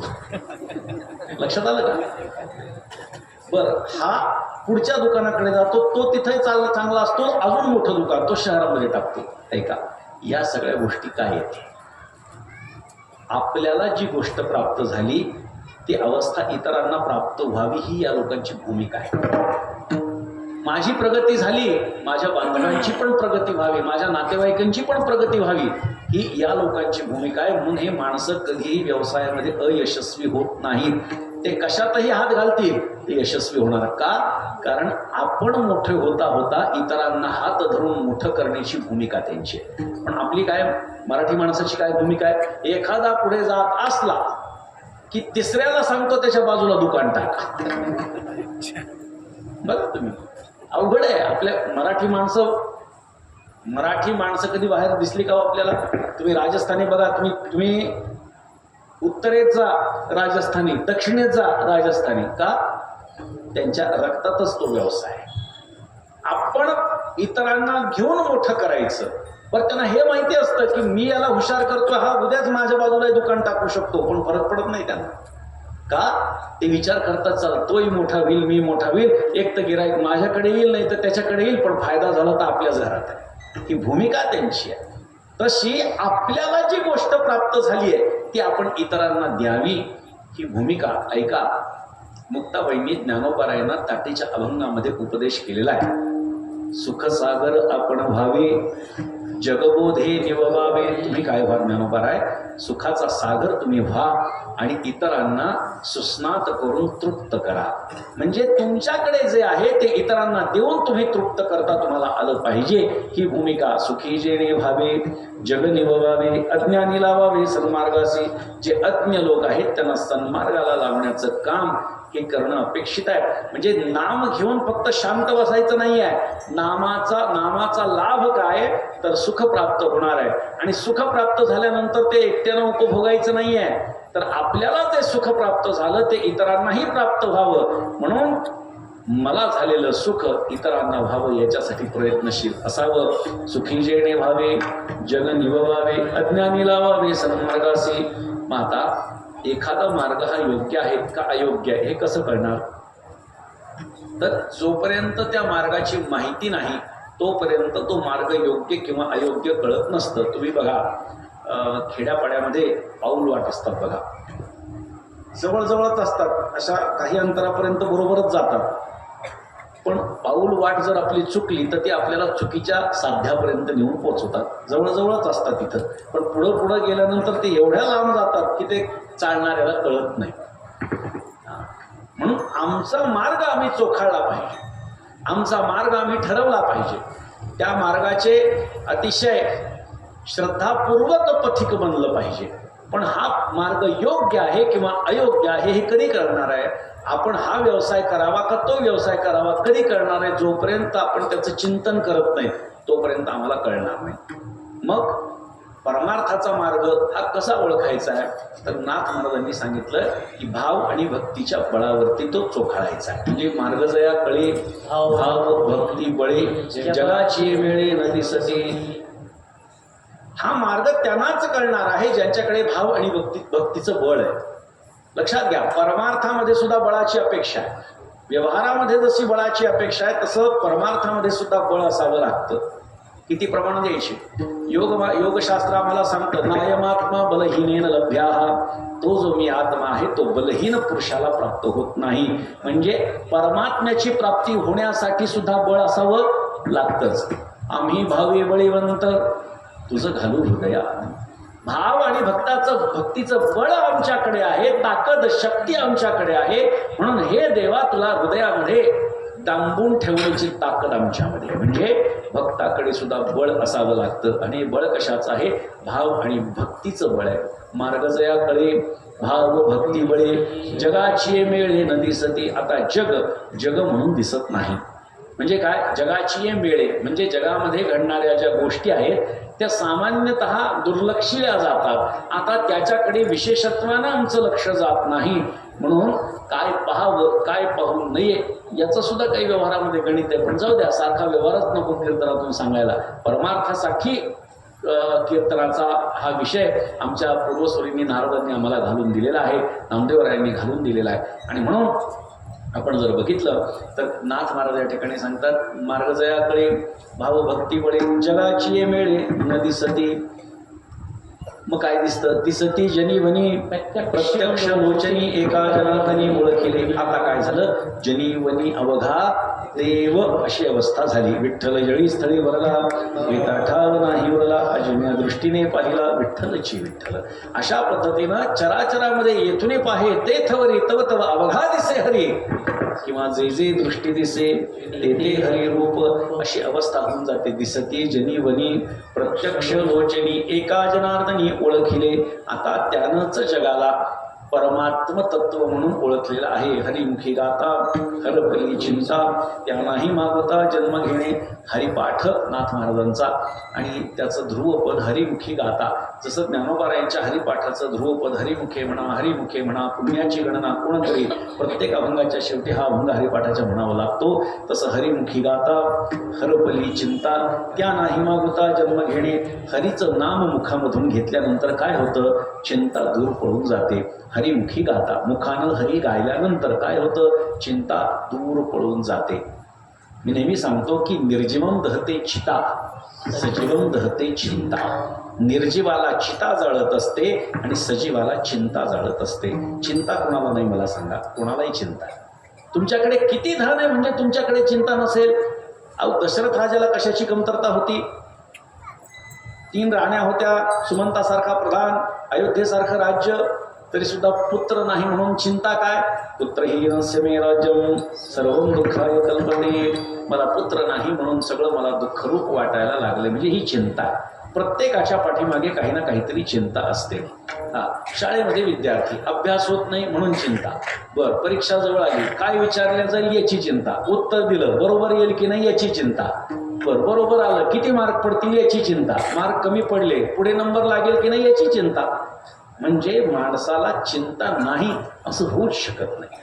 प्रत्येकाला कशाची ना कशाची तरी चिंता आहे. एखाद्या पदाची चिंता, एखाद्याला संपत्तीची चिंता, एखाद्याला नातेवाईकांची चिंता, एखाद्याला आणखी काही चिंता. अहो मला कशाची चिंता कशी नाही, काही जणांना याची चिंता. काय सांगता येत नाही कोणाला काय चिंता आहे, पण चिंतेशिवाय माणूस नाही ही गोष्ट खरी. म्हणून हरिमुखी गाता, चिंता जर आपल्याला घालवायची असेल तर मुखानं हरीचं नामस्मरण झालं पाहिजे. हरपली चिंता त्या नाही मागुता जन्म घेणे. आणि नामाचं फल काय आहे, पुन्हा जन्म मरणाच्या चक्रामध्ये पडावं लागत नाही. म्हणजे माणूस जन्माला येतो आणि मरतो, आपण मेल्यानंतर आपल्याला मनुष्याचाच जन्म प्राप्त होईल असं काही खरं नाही. खंती ते न करा कोणी गाढव कुत्रा. काळजी करू नका म्हणतात. आपले कर्म जर वाईट असतील तर गाढवाचा नाही तर कुत्र्याचा जन्म आहे असं तुकोबारायाने आपल्याला सांगून ठेवलंय. त्यामुळे चांगली कर्म केली, बघा पुण्य केलं तर स्वर्गामध्ये स्थान, पाप केलं तर नरकामध्ये स्थान. समान पाप आणि समान पुण्य केलं तर मनुष्याचा देह, आणि मनुष्याच्या देहामध्ये येऊन मग आपण पुन्हा काय करतो, कोणते कर्म करतो याच्यावरती आपली पुढची अवस्था अवलंबून असते. म्हणून आपल्याला पुढचा जन्म चांगला व्हावा असं वाटत असेल तर माणसाने चांगलं वागावं आणि पुन्हा जन्मालाच यायचं नाही अशी भूमिका जर का म्हणजे मुक्त व्हायचं असेल तर संत महात्मे सांगतात त्याप्रमाणे आपलं आचरण करायचं. म्हणजे काय, संचित जे आहे ते प्रारब्धाच्या रूपानं संपवून टाकायचं. प्रारब्ध क्रियमान निर्माणच होऊ द्यायचं नाही. म्हणजे पुढचा जन्माचा काय झाला, क्षय झाला. आणि भगवंताचं नामस्मरण करणं म्हणजे चित्तशुद्धी हे त्याचं फळ. अशा दृष्टीने त्या नामस्मरणाचा विचार करावा. पुण्य प्राप्त होतं या दृष्टीने विचार करू नये. आणि म्हणून भगवंताचं नामस्मरण आपल्या मुखातून यावं, कारण हा कलियुगाचा युगधर्म आहे. म्हणून नाथ महाराज सांगतात, हरिमुखी गाता हरपली चिंता त्या नाही मागुता जन्म घेणे. यथामती अभंगाचं चिंतन झालं. संप्रदायाच्या नियमाप्रमाणे भजन करा. विठोबा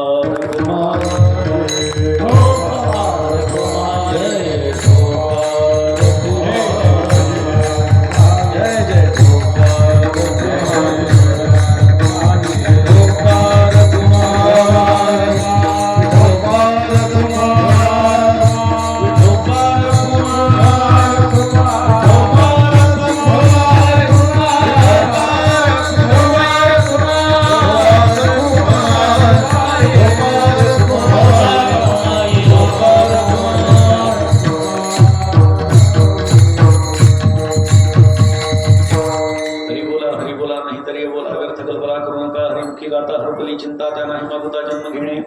शांती ब्रह्म एकनाथ महाराजांच्या हरिपाठ प्रकरणातला दुसऱ्या क्रमांकाचा अभंग आज सेवेकरता निवडलेला होता. आपल्या आव्हाने गावामध्ये निद्रिस्त गणपतीची सुंदर अशी मूर्ती आणि या कार्यक्रमाचं नियोजन या ठिकाणी मोठ्या सुंदर पद्धतीनं होतं आहे. 36 वर्ष झालेली आहेत. योगायोग बघा, 36 वर्ष काही साधन आहे. नाथ महाराजांच्याकडे भगवान श्रीकृष्ण सुद्धा 36 वर्ष राबलेले बरं का. 3 तप एकनाथ महाराजांच्याकडे भगवान श्रीकृष्ण राबलेले आहेत आणि 36 वर्ष ही काही छोटी गोष्ट नाही आहे. आणि म्हणून अव्याहतपणे हा कार्यक्रम सुरू आहे. आणि मला खात्री आहे की हा कार्यक्रम बघितल्याच्या नंतर पुढच्या वर्षीपासून असाच कार्यक्रम होईल, नाही का. पुढच्या वर्षीपासून असाच कार्यक्रम होईल. आज एवढ्या मोठ्या संख्येनं आपण जमा होत आहेत. मला माहीत नाही याच्या आधीचा कार्यक्रम कसा असेल, पण याच्या नंतरचा कार्यक्रमाची मी खात्री देऊ का? मीच खात्री देतो की खूप चांगला कार्यक्रम तुम्ही आयोजित कराल, कारण आपल्या सर्वांचं योगदान याच्यामध्ये. काही गोष्टी एकाने करायच्या, काही दुसऱ्याने करायच्या. एखादं काम जर का यशस्वी करायचं असेल तर कोणीतरी वानर व्हावं लागतं आणि कोणीतरी खारुताई व्हावं लागतं. त्याच्याशिवाय सेतुबंधन पूर्ण होत नसतो. आणि अखंड हरिनाम सप्ताह एखाद्या गावामध्ये सुरू असणं म्हणजे ते गाव पारमार्थिकदृष्ट्या जिवंत असण्याचं लक्षण आहे. ही गोष्ट लक्षात ठेवा. आणि 36 वर्ष आपण हा अखंड हरिनाम सप्ताह करतायत याचा अर्थ आध्यात्मिकदृष्ट्या 36 वर्षांपूर्वीच आपलं गाव साक्षर होण्याच्या दृष्टीनं पाऊल उचलणारं गाव ठरलेलं आहे. आणि म्हणून आता आस आहे ती 50व्या वर्षाची, नाही का. आता 50वं वर्ष सुद्धा याच्यापेक्षा चांगलं असेल. आपण सर्वांनी मिळून हा कार्यक्रम यशस्वी केलेला आहे, यशस्वी होत आहे, यशस्वी होणार आहे. आणि पुढे सुद्धा आणखी काही संकल्पना त्याच्यामध्ये येऊन याची व्याप्ती निश्चितपणे वाढत जाईल. याच्यामध्ये दाते पुढे येतील. प्रत्येकाला असं वाटेल की आपणही काहीतरी सेवा केली पाहिजे. कारण अन्नदानाचं महत्त्व काय ऐका. हे अन्नदान कोणाला होत आहे, आपण कीर्तनामध्ये येऊन बसतो याचाच अर्थ आपण काय होतो, आपण नामधारक झालेलो आहोत. भगवंताचं नाम आपण घेतो. कीर्तनकार जेव्हा म्हणतो विठ्ठल विठ्ठल म्हणताना टाळी वाजवा, विठोबा रखमाई म्हणताना टाळी वाजवा, तेव्हा ती टाळी वाजवत असताना मुखातून जेव्हा आपल्या नाम येतं आपण काय होऊन जातो, नामधारक होऊन जातो. आणि नामधारकाला अन्नदानाचं काय पुण्य आहे तुम्ही एकनाथ महाराजांना विचारा. एक सुंदर अभंग आहे. गावंडे सहस्त्र ब्राह्मण तृप्त केली या भोजन, पुण्यक्षेत्रीचा एक जाण पाहता सुकृत तिटुकेची जोडे. नाथ महाराजांनी सांगितलं खेड्यातले 1000 ब्राह्मण जीव घातले. माझ्याकडे लक्ष द्या, महत्वाचा विषय सांगतोय. खेड्यातले 1000 ब्राह्मण जीव घातल्यानंतर जे पुण्य प्राप्त होतं ते तीर्थक्षेत्रातल्या एका ब्राह्मणाला जीव घातल्याचं पुण्य एवढं बरोबरीनं आहे. तीर्थक्षेत्रातले 1000 ब्राह्मण जीव घातले तर एका वेदपाठकाला जीव घातल्याचं पुण्य प्राप्त होतं. 1000 वेदपाठक जीव घातल्यानंतर जे पुण्य प्राप्त होतं ते एका पंडिताला जीव घातल्यानंतर प्राप्त होतं. 1000 पंडित जीव घातल्यानंतर जे पुण्य प्राप्त होतं ते एका संन्याशाला जीव घातल्यानंतर प्राप्त होतं. 1000 संन्याशी जीव घातल्यानंतर जे पुण्य प्राप्त होतं ते एका परमहंसाला जीव घातल्याच्या पुण्य एवढं आहे. 1000 परमहंस जीव घातले त्यानंतर जे पुण्य प्राप्त होतं त्यानं एक ब्रह्मवेत्ता तृप्त होत असतो. आणि ब्रह्मवित ब्रह्मैव भवती असं एक वचन आहे. म्हणजे ब्रह्मवेत्ता हा स्वतः ब्रह्म आहे, म्हणजे स्वतः परमात्मा आहे. ब्रह्मजानाती ब्राह्मण असं ब्राह्मणाचं वर्णन केलेलं आहे. तसं इथे काय सांगितलेलं आहे, ब्रह्मवित ब्रह्मैव भवती. जो ब्रह्मवेत्ता आहे तो स्वतः ब्रह्म आहे. आणि एक ब्रह्मवेत्ता जेवला, नाथ महाराज म्हणतात हरी आणि हर तृप्त होतात. बरं का, हरी आणि हर म्हणजे महाविष्णू आणि महादेव हे कधी तृप्त होतात, एका ब्रह्मवेत्याला जीव घातलं तर. म्हणजे एका मुक्त कोटीतल्या महात्म्याला जीव घातलं तर विष्णू आणि काय महादेव हे दोघंही काय होतात, समाधानी होतात, तृप्त होतात. नाथ महाराज म्हणतात ऐसे वेत्ते अपरंपार नये नामधारका बरोबर. असे अपरंपार ब्रह्मवेत्ते जरी घातले तरी एका नामधारकाची ते बरोबरी करू शकत नाही. एवढं नामधारकाला अन्नदानाचं पुण्य नाथ महाराजांनी सांगितलंय. म्हणून अन्नदान करणारे जे कोणी आहेत हे निश्चितच मला याची खात्री आहे की यामुळे आपल्याला महत्पुण्य प्राप्त होणार आहे. एका नामधारकाला आपल्या वाट्याच्या एका नामधारकाला जीव घातलं तर एवढे ब्रह्मवेत्ते, एवढे परमहंस, एवढे संन्याशी, एवढे पंडित, एवढे वेदपाठक, एवढे तीर्थक्षेत्रातले ब्राह्मण आणि एवढे खेड्यातले ब्राह्मण एवढे जीव घातल्याचं पुण्य कधी प्राप्त होतं, एका नामधारकाला जीव घातल्यानंतर. त्यामुळे ज्यांनी अन्नदान केलंय निश्चितपणे त्यांना हे पुण्य प्राप्त होणार आहे. आणि आता मला याची खात्री आहे की पुढच्या वेळी आता या आयोजकांना मी सगळे सरपंच वगैरे सगळी जी मंडळी आहेत, कमिटीतली मंडळी ही निश्चितपणे काय विचार करणार की आता नेमकी पंगत द्यायची कोणाला, एवढे जण मागू लागलेत. अशी परिस्थिती होणार आहे याची मला खात्री आहे. आणि त्यामुळे आपल्याकडून काही ना काहीतरी योगदान या कार्यासाठी व्हावं आणि त्याच्यासाठी प्रत्येकानं पुढे येणं गरजेचं आहे. अखंड हरिनाम सप्ताह म्हणजे आपल्या गावाचं पारमार्थिक वैभव आहे. हे सातत्यानं टिकलं पाहिजे, ते वाढलं पाहिजे. आणि त्यामुळेच आपण आध्यात्मिक जिवंत आहोत हे लक्षण या ठिकाणी या निमित्ताने जाणवणार आहे. म्हणून आपण निश्चितपणे पुढच्या वेळेपासूनही आपल्याला जेवढं शक्य असेल तेवढं योगदान या कार्यक्रमामध्ये द्याल अशी अपेक्षा व्यक्त करतो. या ठिकाणी मला आमंत्रित करण्यात आलं त्याबद्दल मी कृतज्ञता व्यक्त करतो. यथामती अभंगाचं चिंतन झालेली सेवा शांती ब्रह्म श्रीमंत शेखनाथ महाराजांच्या चरणी तुम्हा सर्व सज्जन वृंदांच्या चरणी समर्पित करतो आणि माझ्या वाणीला पूर्णविराम देतो. पैठणला आपण सर्वांनी जरूर या. आपल्यापैकी बरेचसे जण पैठणला कदाचित आले नसतील पण त्यांनी नाथ महाराजांचं दर्शन घ्या. आज जगाला ज्या 2 गोष्टींची गरज आहे त्या दोन्ही गोष्टी आपल्याला नाथ महाराजांच्या दर्शनानं प्राप्त होणार आहे. आज आपल्याला प्रत्येकाला ऐश्वर्य अपेक्षित आहे आणि शांतता अपेक्षित आहे. ते ऐश्वर्य सुद्धा नाथ महाराजांच्याकडे आहे आणि ती शांतता सुद्धा नाथ महाराजांच्याकडे आहे. कारण एकनाथ महाराज सगळ्या संतांमध्ये श्रीमंत संत आहेत आणि नाथ महाराज शांती ब्रह्म सुद्धा आहेत. त्यामुळे प्रत्येकाची अपेक्षा काय की प्राप्त ऐश्वर्य मला शांततेत जगता आलं पाहिजे. अशी जर आपली अपेक्षा असेल आपण नाथ महाराजांचं दर्शन घ्या, नाथ महाराजांना प्रार्थना करा आणि निश्चितपणे आपल्याला या सगळ्या गोष्टी प्राप्त झाल्याशिवाय राहणार नाही. कारण प्रमाण काय आहे, आपणासारिखे करीती तात्काळ. जर आपणासारिखे करीती तात्काळ हे संत वचन आहे आणि नाथ महाराज जर ऐश्वर्यवान आणि शांती ब्रह्म आहे तर त्यातला कणभर जरी आपल्याला प्राप्त या गोष्टी झाल्या तरी आपल्या जीवनाचं कल्याण झाल्याशिवाय राहणार नाही. त्यामुळे आपण जरूर या. निश्चितपणे अजून एक आमंत्रण आपल्याला देईल ते असं की पुढच्या काही महिन्यांमध्ये शांतीब्रह्म एकनाथ महाराजांच्या एकनाथी भागवताचं भव्य दिव्य अशा मंदिराचं काम पैठणमध्ये सुरू होणार आहे आणि त्याच्या भूमिपूजनाला लवकरच आपल्याला आमंत्रित मी करेन. आपण सगळ्यांपर्यंत माहिती पोचवा. आपण सर्वांनी त्या कार्यक्रमाला जरूर या अशी प्रार्थना या ठिकाणी करतो आणि माझ्या वाणीला पूर्णविराम देतो. झालेली सेवा भगवान गणेशाच्या चरणी, तुम्हा सर्व सज्जनवृंदांच्या चरणी, शांतीब्रह्म एकनाथ महाराजांच्या चरणी समर्पित करतो आणि वाणीला पूर्णविराम देतो. एक वार संतांचं सर्वांनी भजन करा. भानुदास एकनाथ, भानुदास एकनाथ, भानुदास